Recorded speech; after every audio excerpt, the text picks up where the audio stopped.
Everyone thought she was just a ghost in an apron. Invisible, silent, broke. But when Lorenzo Moretti, the most ruthless Don in Chicago, jokingly asked his trembling waitress how to hide $10 million from the IRS, he didn't expect an answer. He definitely didn't expect her to laugh. In 5 minutes, she didn't just pour his coffee. She dismantled his entire money laundering scheme and pointed out the traitor stealing from him. That was the moment the predator became the student. But in the underworld, knowledge is a death sentence. This is the story of how a waitress became the mob's most dangerous weapon. The rain in Chicago didn't wash the city clean. It just made the grime slicker. Inside the Gilded Lily, a jazz club that smelled of old money and illegal cigars, the atmosphere was suffocating. Lorenzo Enzo Moretti sat in the back booth, the leather creaking under the weight of his irritation. He was 32, dressed in a bespoke Tom Ford suit that cost more than the average American car, and he was currently looking at a spreadsheet that made him want to put a bullet in someone's kneecap. "It's the structuring, boss," his financial advisor Stefano stammered. Stefano was a man who sweated even in air conditioning. He wiped his forehead with a silk handkerchief. "The IRS flags anything over 10 grand. We have to break the deposits down. It takes time. The smurfing technique is slow." Enzo pinched the bridge of his nose. "Stefano, I don't pay you for slow. I have $12 million in cash sitting in a warehouse in the meatpacking district. Every day it sits there. It's a liability. You're telling me with all your degrees from Wharton you can't move it faster?" "The new FATCA regulations," Stefano started, his voice trembling. "Excuse me." The voice was soft, barely a whisper. A waitress stood at the edge of the table. She was holding a fresh pot of coffee. She looked tired. Her uniform was a size too big, hanging off a frame that looked like it hadn't seen a decent meal in weeks. Her name tag, crooked, read Emily. Enzo didn't even look up. "Did I ask for a refill?" "No, sir," Emily said, her eyes fixed on the tablecloth. "But your coffee is cold. And you're shouting." Stefano looked aghast. "Get lost, sweetheart. We're discussing business." Emily poured the coffee. Her hand was steady, despite the palpable aura of violence radiating from Enzo. She placed the pot down and turned to leave, but Enzo's hand shot out, grabbing her wrist. It wasn't painful, but it was an iron grip. He looked at her then, really looked at her. She had dark circles under eyes that were a startling, intelligent shade of gray. She wasn't trembling anymore. "You think we're loud?" Enzo asked, his voice dangerously low. "Maybe you have a solution for us then, since you're eavesdropping." Stefano chuckled nervously.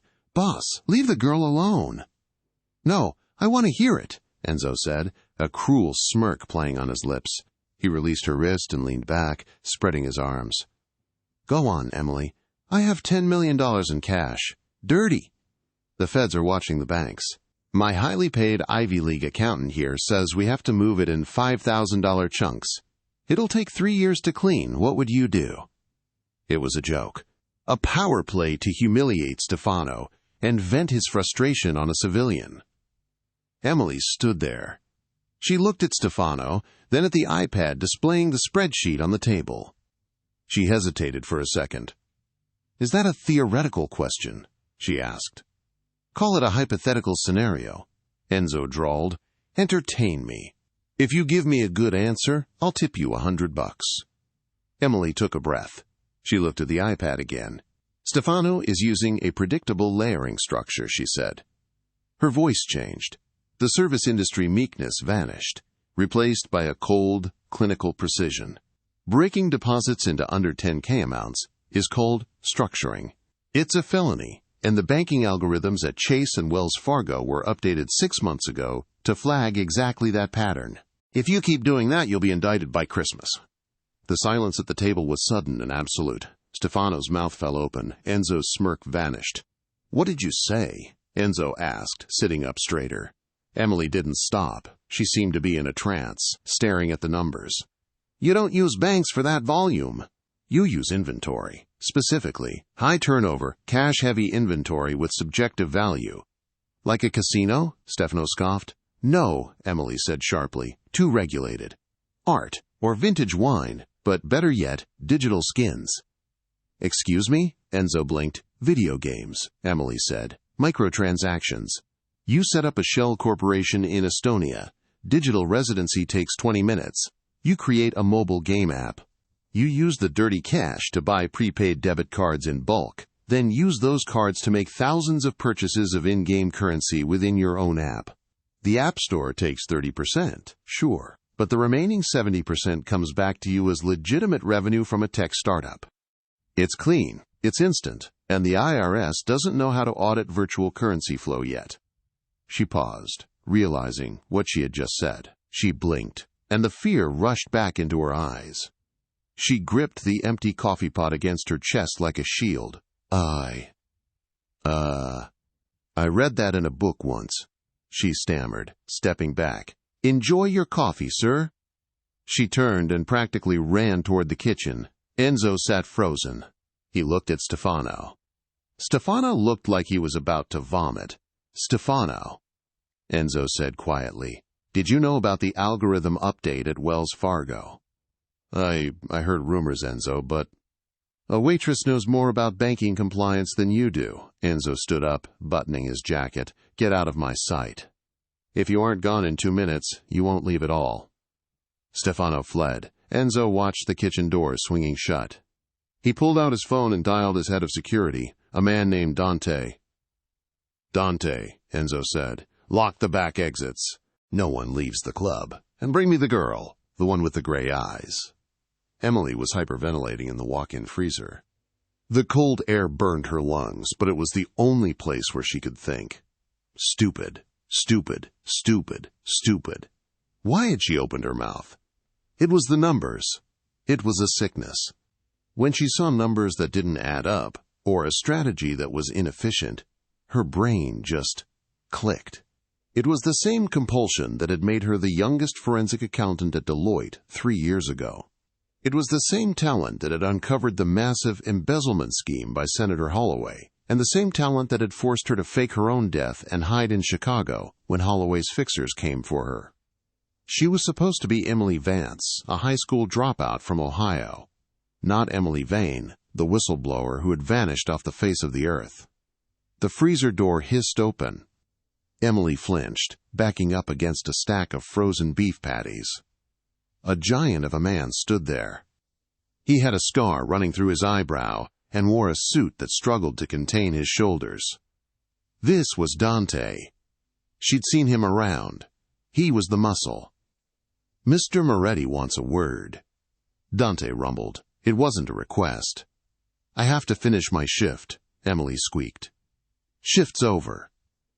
Dante stepped aside, gesturing to the hallway. Emily untied her apron, her fingers shaking so badly she knotted the strings twice before ripping them loose. She walked past him, her legs feeling like lead. They didn't go back to the restaurant floor.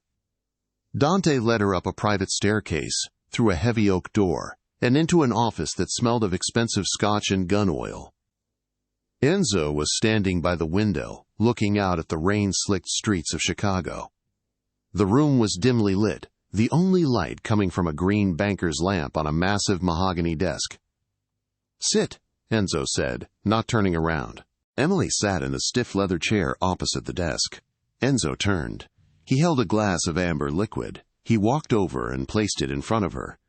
Drink! You look like you're going to pass out. I don't drink on the job, she whispered. You don't have a job anymore. I fired you. Emily's heart stopped. Please, I need this money. I can't. You aren't a waitress, Emily, Enzo interrupted, sitting on the edge of his desk, towering over her. Waitresses complain about tips and sore feet. They don't quote Estonian digital residency laws and banking algorithms. He leaned in, his face inches from hers. She could smell his cologne, sandalwood and danger. Who are you? He demanded. I watch a lot of documentaries. She lied. Enzo laughed. It was a dry, humorless sound. He reached across the desk and picked up a thick file folder. He tossed it into her lap. That, Enzo said, is my grandfather's ledger. The real one. not the decoy Stefano looks at. The Moretti family empire relies on construction, waste management, and shipping. But somewhere, we are bleeding. Money is vanishing. Stefano says it's market fluctuation. I say it's theft. He pulled a gun from his waistband, a sleek black Beretta, and set it on the desk next to the lamp.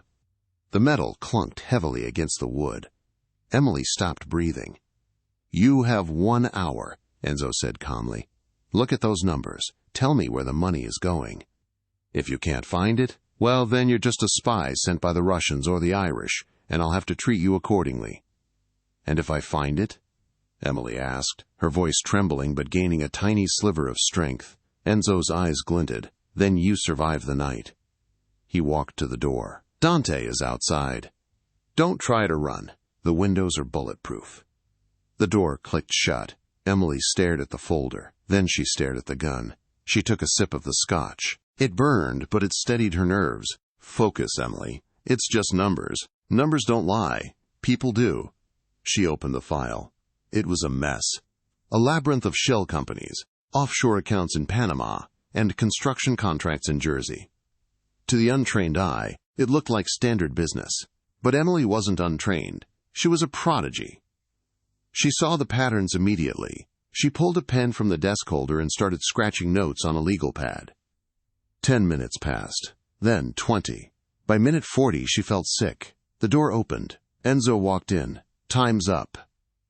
Emily didn't look up. She was staring at one specific entry. "You have a concrete supplier in the South Side," she said. "Red Star Cement?" "Yeah, we've used them for 20 years. They've been overcharging you by 18% on every invoice for the last 18 months, Emily said. "But the overage isn't going to the supplier. It's being rerouted through a dummy vendor called RSC Logistics." Enzo frowned. "So, it's a kickback?" "No," Emily said, finally looking up. Her face was pale. "I traced the routing number for RSC Logistics. It's an internal account. It's not an external vendor. The money isn't leaving the family, Enzo. It's being stolen from the inside." Enzo went very still. "Explain." "Whoever authorized these invoices has signature authority on your primary Chase account. They set up a mirror account. They're skimming the cream off the top of every construction job you do." Enzo walked around the desk. He looked at the paper where she had drawn the flow of funds. "Who has signature authority?" he asked, his voice barely audible. Emily swallowed hard. She pointed to a signature at the bottom of a digitized check copy included in the file. "The signature is authorized by M. Moretti." Enzo froze. The color drained from his face. "My brother," he whispered. "Matteo." Emily closed the folder. She knew she had just signed a death warrant, either for his brother or for herself for knowing too much. Enzo stared at the wall for a long time. The silence stretched, heavy and dangerous. Finally, he looked down at her. The coldness in his eyes had shifted. It wasn't gone, but it was assessing. "You found in 40 minutes what Stefano couldn't find in 2 years, Enzo said. "Stefano was probably too scared to look," Emily said quietly, "or he was paid not to." Enzo picked up the gun. Emily flinched. He noticed the movement and paused. He slowly put the gun back in his waistband. "Stand up, Emily." She stood, her legs shaking. "You're right," Enzo said. "You aren't a waitress anymore." He walked to a safe in the corner of the room, spun the dial, and pulled out a stack of cash. He tossed it onto the desk. "That's 10,000. Consider it a signing bonus." "I don't want your money," Emily said. "I just want to leave." "You can't leave," Enzo said simply. "You know about Matteo. If I let you walk out that door, my brother will find out you're the one who flagged the accounts. He'll kill you before you reach the subway station." Emily felt the blood rush from her head. "So, I'm a prisoner?" "No," Enzo said. He walked over to her, reaching out to tuck a stray lock of hair behind her ear. His fingers were warm, a stark contrast to his voice. "You're my new asset. You're going to live in my penthouse. You're going to go through every single book, every ledger, every receipt from the last 10 years. You're going to find every penny that has been stolen from me. And then? And then, Enzo said, his eyes dark and promising violence, I'm going to burn the world down, and you're going to help me light the match. He opened the door. Dante, get the car. We're taking Miss Emily home. Emily looked at the cash on the desk, then at the man who terrified and fascinated her in equal measure. She realized with a sinking feeling that her life as a ghost was over. She had stepped out of the shadows and straight into the fire. The elevator ride to the top of the Millennium Tower took 45 seconds. To Emily, it felt like a descent into the underworld, even though they were shooting upward toward the clouds. The doors slid open with a soft chime, revealing a penthouse that spanned the entire floor. It was a masterpiece of glass, steel, and cold, hard luxury. Welcome home, Enzo said, his voice devoid of sarcasm. He stepped out, tossing his keys onto a marble console table. Dante followed, standing by the elevator doors like a sentinel, his arms crossed. Emily stepped onto the plush carpet, her worn sneakers looking offensively dirty against the pristine white wool. The view was staggering. Chicago sprawled out beneath them, a grid of amber lights and rain-slicked darkness. It was beautiful, and it was terrifying. From up here, the people below were just ants, and ants were easy to crush. The guest suite is down the hall to the right, Enzo gestured. It has an ensuite bathroom. You'll find fresh towels. I'll have Dante order you some clothes for tomorrow. For now, there's a robe in the closet. Emily hugged her arms around herself. The adrenaline of the office confrontation was fading, replaced by a bone-deep exhaustion. Enzo, she said, testing the name. It felt heavy on her tongue. Why are you doing this? You could have just paid me and let me run. Why keep me? Enzo turned, his silhouette framed by the floor-to-ceiling windows. He unclipped his cufflinks, tossing them onto the table with a metallic clatter. Because, Emily, he said, walking slowly toward her. Matteo is my brother, my blood. If I move against him, I need proof that is irrefutable. I need a case so watertight that when I put a bullet in his head, the other capos in the family understand why. You are the only one who can build that case. I'm an accountant, not a soldier, she whispered. In my world, money is the ammunition. You're the heavy artillery. He stopped in front of her. He looked tired now, the mask of the ruthless Don slipping just a fraction. And I don't trust anyone else. Stefano is an idiot. My captains are loyal to the highest bidder. You? You're a ghost with no allegiances. You're the only honest person I've met in a decade. He reached out, his hand hovering near her face before he dropped it. Go to sleep. We start at 6 a.m. Emily didn't sleep. The bed was too soft, the sheets too expensive. She lay awake, staring at the ceiling, her mind racing through the spreadsheets she had seen. Matteo Moretti. Why would a brother steal? Greed was too simple. There was something else in the data, a pattern she hadn't voiced yet. The money wasn't just disappearing, it was being moved. The next morning, the smell of espresso woke her, or rather, pulled her from her trance. She walked out into the massive living room. Enzo was already there, dressed in casual wear, cashmere sweater, dark jeans, sitting at the dining table, which was now covered in stacks of paper, 3 laptops, and a server tower that Dante must have hauled up during the night. Coffee, Enzo said, pointing to a silver pot. Black, no sugar. Emily poured herself a cup and sat down. She didn't ask permission. She pulled the nearest laptop toward her. I've been thinking about the routing numbers, she said, skipping pleasantries. Enzo looked over the rim of his cup. And? The shell company, RSC Logistics. It's not just a skimming operation. The volume is too high. If Matteo was just buying cars and jewelry, he'd be skimming maybe 2-3%. But he's taking 18%. That's nearly a fifth of your operating revenue from construction. So where's it going?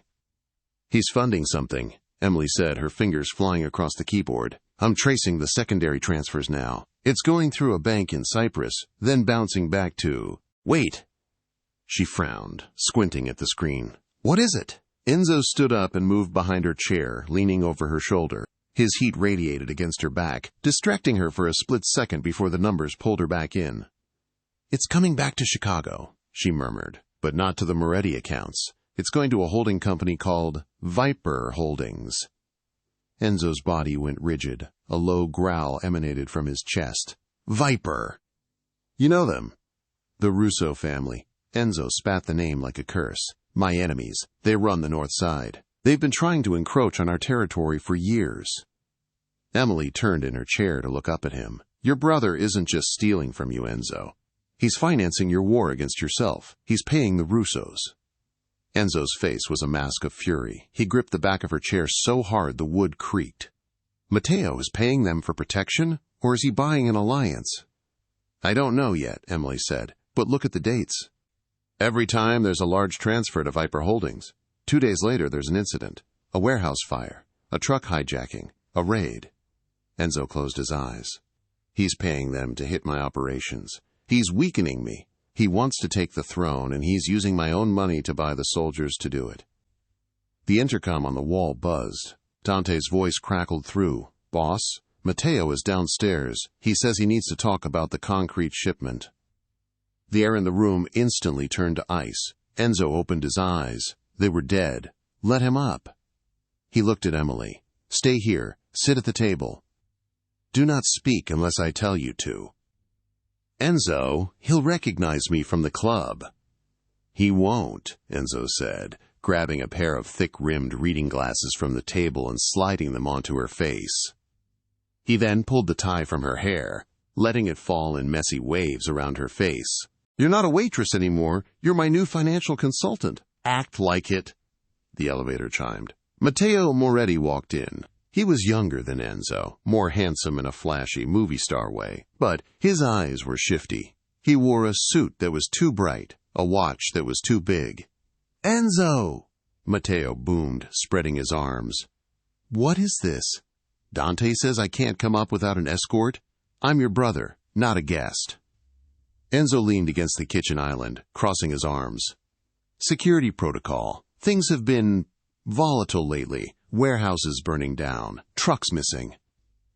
Matteo's smile didn't falter, but his eyes flickered. Bad luck, brother. The market is tough. That's why I'm here. We need to release more funds for the union reps. They're getting restless. Funds?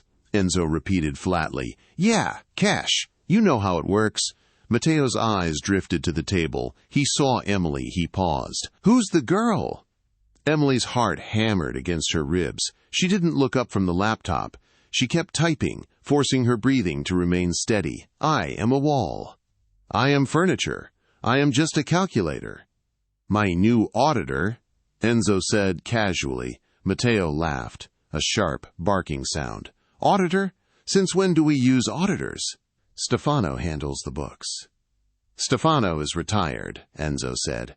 He missed some discrepancies. Emily here is fixing them. Matteo walked toward the table. Emily could feel his presence looming over her. He smelled of expensive musk and desperation. Emily, is it? Matteo asked. You find anything interesting? Emily stopped typing. She looked up. Through the thick lenses of the glasses, she met the eyes of the man who was betraying his own blood. Efficiency gaps, she said, her voice steady, cool. I'm optimizing the tax liabilities for the offshore holdings. Standard restructuring. Matteo stared at her. For a second, she thought he recognized her, the waitress he had ignored 100 times while ordering scotch. But to men like Matteo, waitresses were invisible. He didn't see a person. He saw a function. Boring stuff, Matteo sneered, losing interest. He turned back to Enzo. Look, I need the authorization for the concrete. 50 grand. Today. Enzo walked over to the table. He picked up a pen. Emily, do we have liquidity for 50 grand? It was a test. Emily tapped a key. The cash flow is tight, sir, but if we divert the payment intended for, RSC Logistics, we can cover it. The room went silent. Matteo's jaw tightened. A tiny vein pulsed in his neck. RSC is a priority vendor, sweetheart. You don't touch that. Actually, Enzo cut in, his voice dangerously smooth. Emily suggests RSC is overcharging us. Maybe we should pause their payments until we renegotiate. Matteo looked from Enzo to Emily. The panic was there now, hiding behind the arrogance. You pause that payment. The cement stops coming. The job sites shut down. Let them shut down, Enzo shrugged. I'd rather lose time than lose money to thieves. Matteo glared at Enzo. You listening to this girl over me? Over your blood? I listen to numbers, Matteo. Numbers don't have egos. Enzo gestured to the elevator. I'll think about the 50 grand. Come back tomorrow. Matteo stood there for a moment, his fists clenching and unclenching. He looked at Emily with pure venom. Make sure you count right, girl. Math can be dangerous in this city. He spun around and stormed into the elevator. As the doors closed, Emily let out a breath she felt she'd been holding for 10 minutes. Her hands were shaking. Enzo walked over to her. He placed a hand on her shoulder. You did good. He knows, Emily whispered. He knows that we know. Good, Enzo said. A scared rat makes mistakes.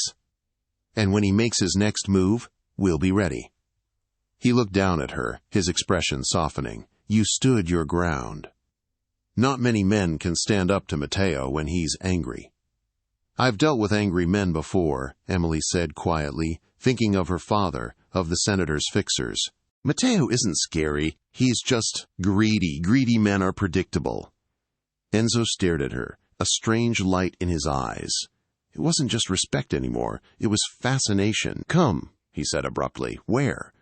You can't bring down an empire wearing a hoodie 2 sizes too big. We're going out. The boutique on Michigan Avenue was closed to the public. The blinds were drawn, the sign turned to closed, but inside, the staff stood in a terrified line, waiting. Enzo sat on a velvet sofa, sipping sparkling water. Dante stood by the door. Emily emerged from the dressing room. She felt ridiculous. The dress was a sheath of emerald green silk that clung to every curve she had tried to hide for years. It had a slit up the thigh and a back that plunged dangerously low. She walked out, tugging at the hem. Enzo, this is too much. I can't work in this. It costs more than my rent for a year. Enzo set his glass down. He stood up, walking around her. He didn't look at her with lust, though the appreciation was undeniable. He looked at her like a general inspecting a new weapon. You aren't just working a spreadsheet tonight, Emily. Tonight we have a dinner meeting with the vice president of Unity Bank. He's the one facilitating the transfers to Cyprus. I need him to talk. He won't talk to a forensic accountant. He'll talk to a beautiful woman who seems harmless. So I'm bait, Emily said flatly. You are camouflage, Enzo corrected. He signaled to the sales associate. We'll take this one, and the black cocktail dress, and the heels. Pack the rest. The rest? Emily widened her eyes. There were 20 outfits in there. You live in the penthouse now. You dress the part. The restaurant was called Aria. It was dimly lit, quiet, and excessively expensive.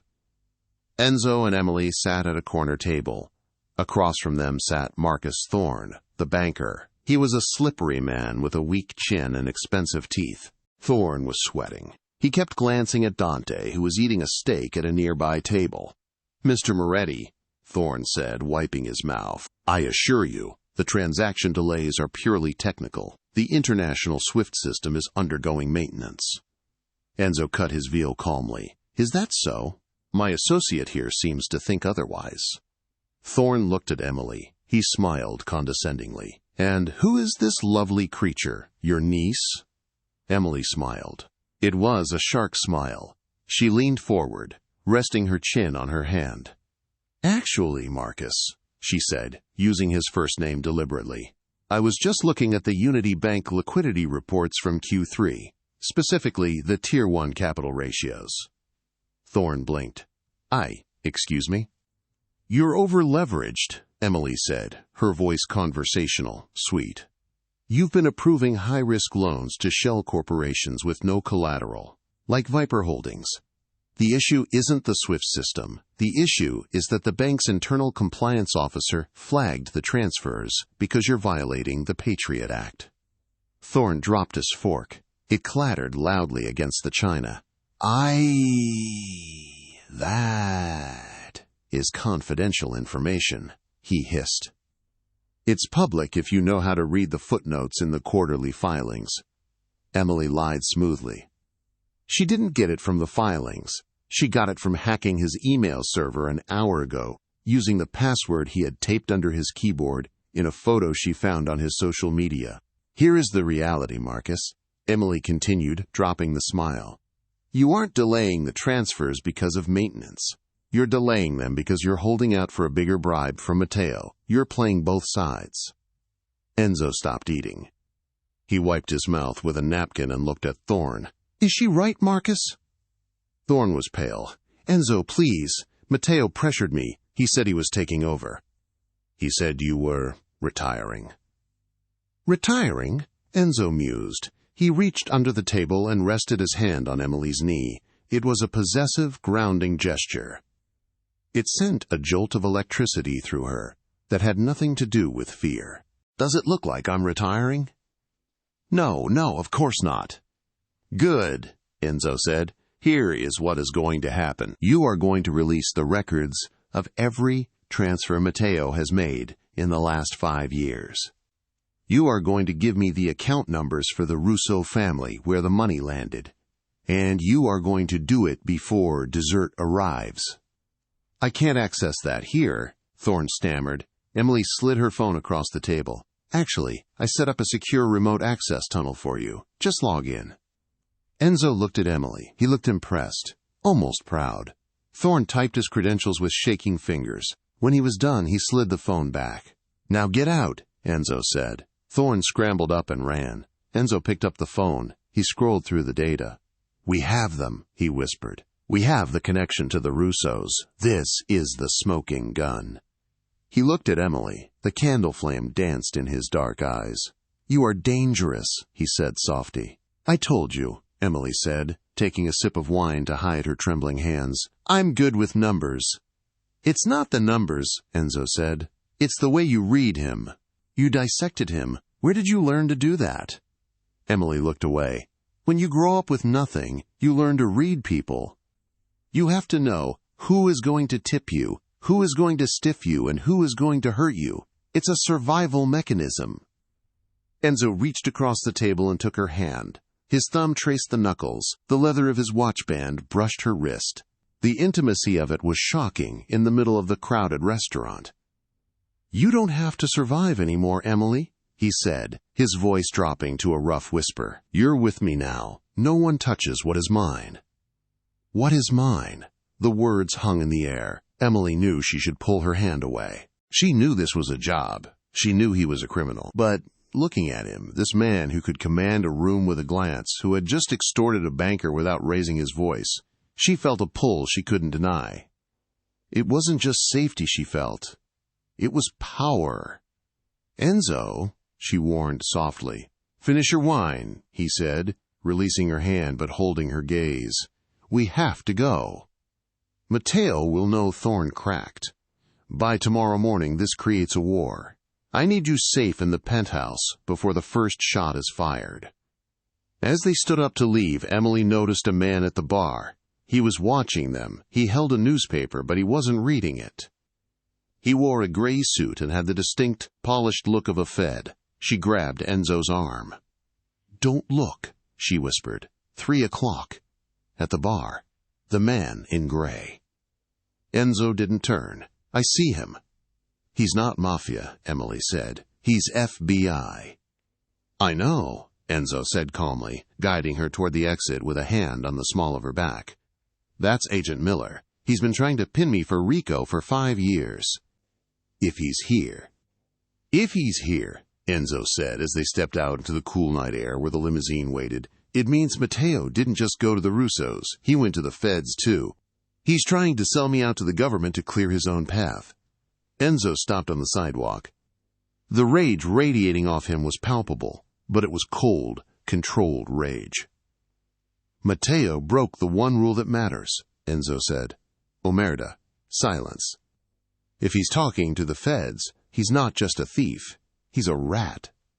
He opened the car door for her. "Tonight, the bookkeeping ends, Emily," Enzo said, his eyes hard as flint. "Tomorrow, the war begins, and I'm going to need you to find me the money to buy an army." The limousine didn't head back to the Millennium Tower. Enzo barked an order to the driver, and the partition slid shut. "We aren't going home," Enzo said, loosening his tie. If Matteo is working with the FBI, the penthouse is already compromised. They'll have a warrant within the hour. They'll freeze everything. Emily sat in the dark interior, the glow of streetlights passing rhythmically over her face. If they freeze the assets, you can't pay your soldiers. If you can't pay them, they defect to Matteo. It's a hostile takeover, 101. Exactly. Enzo pulled a burner phone from the seat pocket. I have loyal men, Dante, and a few captains in the South Side. But loyalty has a price tag in a war. I need $5 million in liquid cash by sunrise to secure the ranks. Can you do it? Emily looked at him. The man was asking for a miracle. I can't invent money, Enzo. If the accounts are frozen. Matteo has a war chest, Enzo interrupted. The money he stole from me. The money you traced to Cyprus. It's sitting there. It's in a numbered account. I don't have the key. You hacked the banker's email, Enzo said, his eyes intense. Hack the account. It's not that simple, Emily protested. That's bank-grade encryption. I'd need his private key, or a biometric override, or... She stopped. Her mind flashed back to the spreadsheet. The recurring payments to Viper Holdings. What? Enzo asked, seeing the shift in her expression. Matteo is arrogant, Emily murmured. He's been skimming for 18 months without getting caught. He thinks he's untouchable. Men like that get lazy with their security. They use patterns. The car swerved sharply, taking a corner too fast. They were heading into the industrial district, where the streetlights were broken and the shadows were long. Give me the laptop, Emily said. Enzo handed it to her. She opened it, the screen illuminating the anxiety on her face. She connected to the car's Wi-Fi hotspot. Matteo's birthday, she said. June 14th. Too obvious. Enzo scoffed. Not for the password, Emily said, her fingers flying. For the seed phrase, generation. He probably used a date significant to him to create the encryption key for his offshore shell. When did he buy his first Ferrari? Enzo blinked. 3 years ago. August. And when did he make capo? December 2018. Emily typed furiously. I'm trying a brute force attack on the password hint recovery for the Cyprus portal.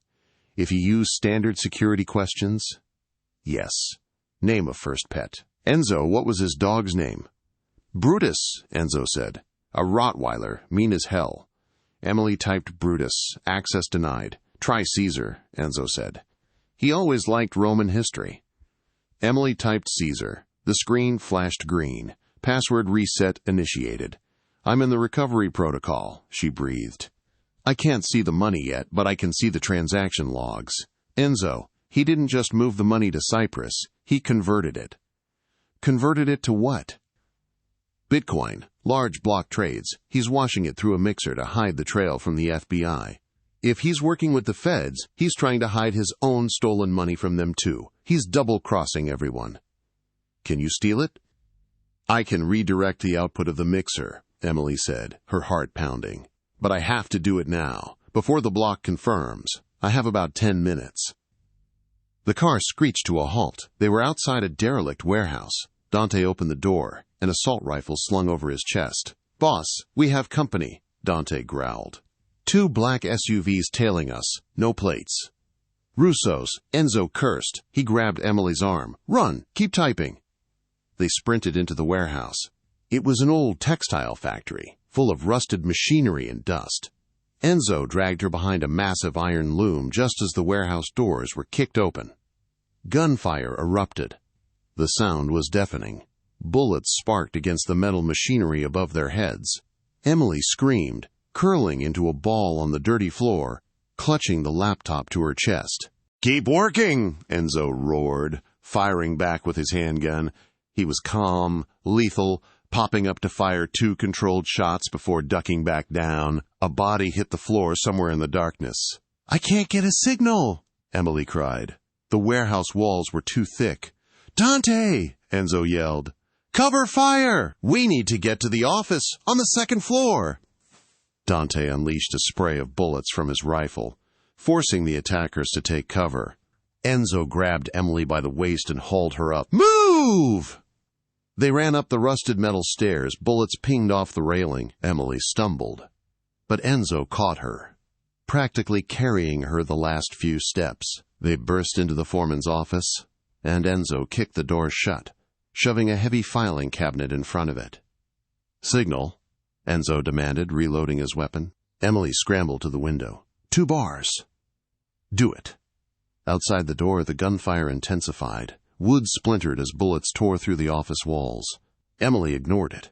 She zoned into the numbers. The blockchain ledger. The hash rate. Target wallet, M. Moretti Cold 01. Redirect to Vance Ghost Wallet. Confirming transaction. She whispered. Her finger hovered over the enter key. "Enzo, if I do this, he'll know it was me. This digital signature, it's my handwriting. He'll know I'm the one who drained him." Enzo looked at her. He had a smudge of grease on his cheek and a cut above his eye. He looked terrifyingly alive. "Let him know," Enzo said. "Let him know that the waitress took everything he had." Emily hit enter. On the screen, a progress bar filled. Transfer complete.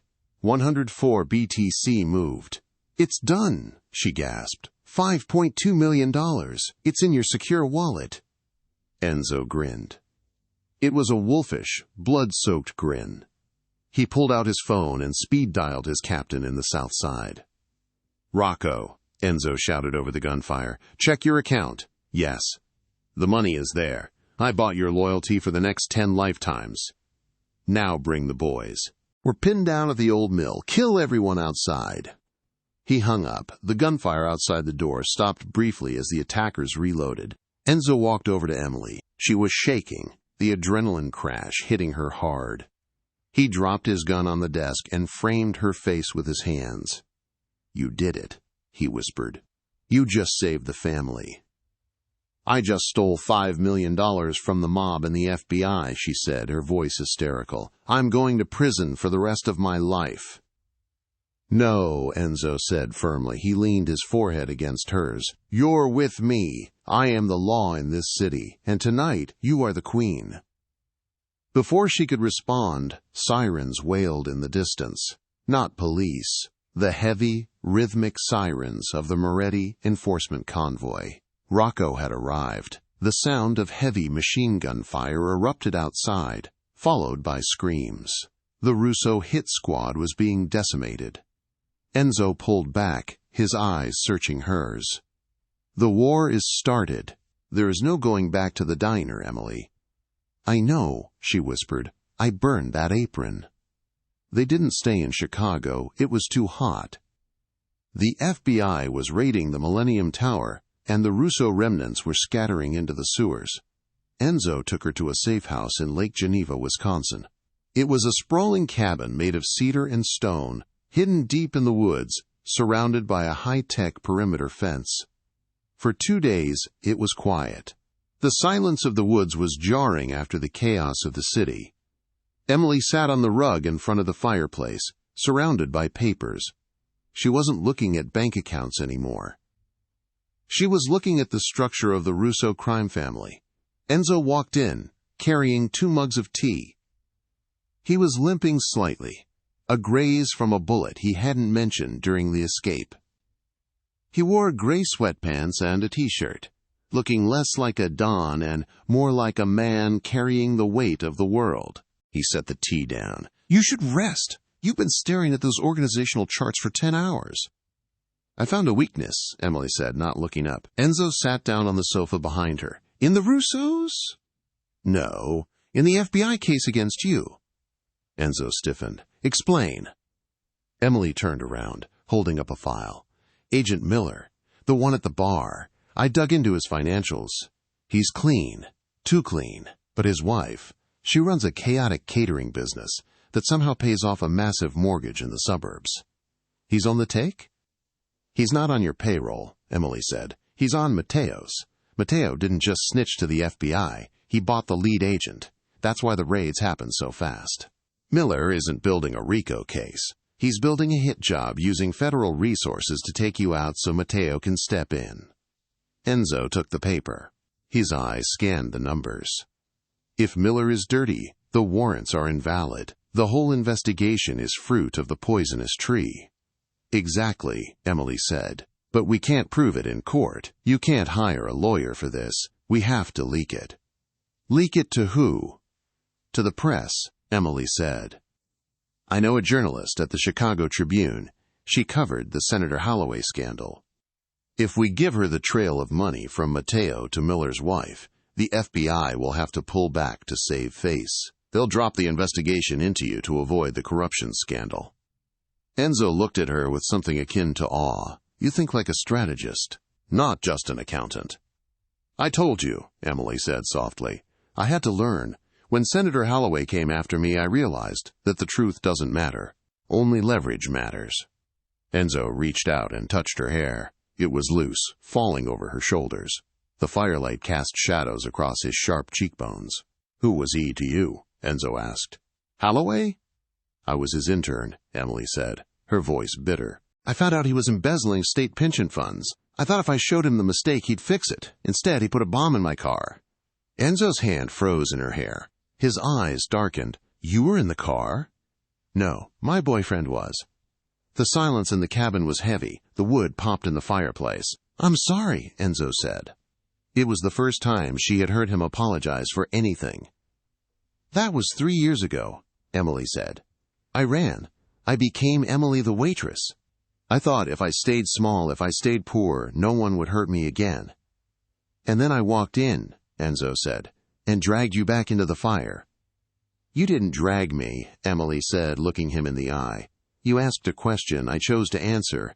Maybe I was tired of hiding." Enzo moved off the sofa, sliding down to sit on the rug beside her. The distance between them vanished. The air was charged with the same electricity that had been there in the restaurant, but now, without the danger of the city, it felt intimate. Raw. "You aren't small, Emily," Enzo murmured, his voice rough. "You brought a crime family to its knees with a laptop. You saved my life. You are the most formidable woman I have ever met." He leaned in. Emily didn't pull away. She watched his lips, feeling the magnetic pull of him. He was a killer, yes. A criminal. But in a world that had tried to crush her, he was the only one who saw her strength, not just her utility. "Enzo!" she whispered. He kissed her. It wasn't gentle. It was possessive, desperate, a release of the tension that had been building since that first moment in the jazz club. His hands tangled in her hair, pulling her closer. Emily kissed him back, her hands gripping his shoulders, anchoring herself against him.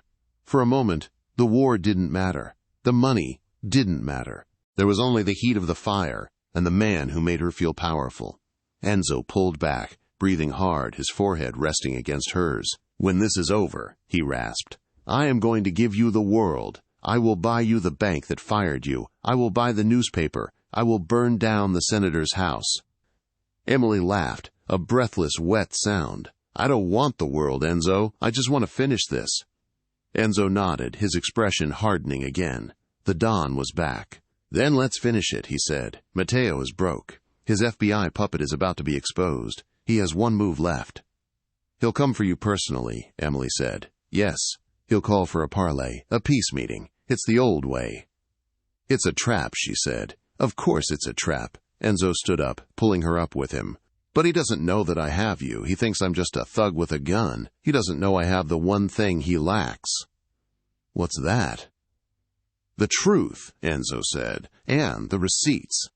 He walked to the window, looking out into the dark forest. "Pack your things, Emily. We're going back to Chicago. It's time to close the account." The meeting was set where it all began, the Gilded Lily. The jazz club was empty, stripped of its warmth. Mateo sat at the very booth where Enzo had first thrown the ledger at Emily. Behind him stood 4 armed men. Enzo walked in through the front door, alone. He wore a tuxedo, immaculate and sharp. He didn't look like a man on the run. He looked like a king returning to his court. "You look good, brother," Mateo called out, swirling a glass of scotch. "For a dead man."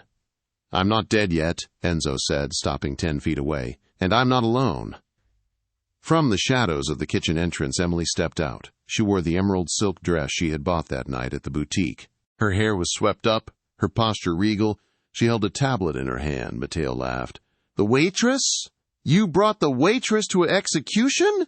That's sentimental, Enzo. Stupid, but sentimental. She's not a waitress, Enzo said. She's the CFO of your destruction. Matteo sneered. Kill them. His men raised their guns. But before they could fire, the large television screen above the bar flickered to life. The volume was turned up to maximum. Breaking news tonight. The news anchor announced. FBI Special Agent David Miller has been taken into custody following a massive leak of financial documents linking him to the organized crime syndicate run by Lorenzo Moretti. Documents provided to the Tribune show millions in bribes. Matteo froze. His men exchanged nervous glances. Emily tapped her tablet. A projector screen behind the stage rolled down. It displayed a single bank account balance, $0. That's your operating account in Cyprus, Emily said, her voice echoing in the silent club. And your crypto wallet? Empty. I moved it all to a charity for widows and orphans of gang violence 5 minutes ago. Matteo stood up, his face purple. You're lying. Check your phone, Emily challenged. Matteo pulled out his phone. It was flooded with alerts, frozen assets, indictments, zero balances. You have no money to pay your men, Matteo, Enzo said, his voice dropping to a lethal growl. And in this city, loyalty ends when the checks bounce. Matteo screamed, raising his gun at Enzo. I'll kill you myself! Bang. The shot didn't come from Matteo. It came from behind him. One of his own bodyguards had drawn his weapon and fired into Matteo's leg. Matteo collapsed, screaming. Sorry, boss? The bodyguard shrugged. Enzo offered double. And his check's clear. Enzo walked over to his brother, who was writhing on the floor. He looked down with zero pity. You broke the code, Enzo said. You talked to the feds. You betrayed blood. He signaled Dante, who appeared from the back office. Take him. The police are on their way to pick up Agent Miller. Leave Matteo out back with the garbage. Let the feds have him. Prison is a worse fate for him than death. Enzo turned to Emily. He held out his hand. She took it. Is it over? She asked. The war is over, Enzo said, pulling her close and kissing her forehead. But our work? It's just beginning. I have a lot of numbers that need managing, Mrs. Moretti. Emily smiled, a genuine, bright smile. Mrs. Moretti? That wasn't in the contract. Consider it a promotion, Enzo grinned. And that, ladies and gentlemen, is how you handle a bad boss. From pouring coffee to running the Chicago underworld, Emily proved that the most dangerous weapon isn't a gun. It's a brain. If you enjoyed this story, smash that like button. It really helps the channel. And tell me in the comments, if you were Emily, would you have kept the money and ran, or stayed for the mafia boss? Don't forget to subscribe and ring the bell so you never miss a new story. Until next time, stay sharp.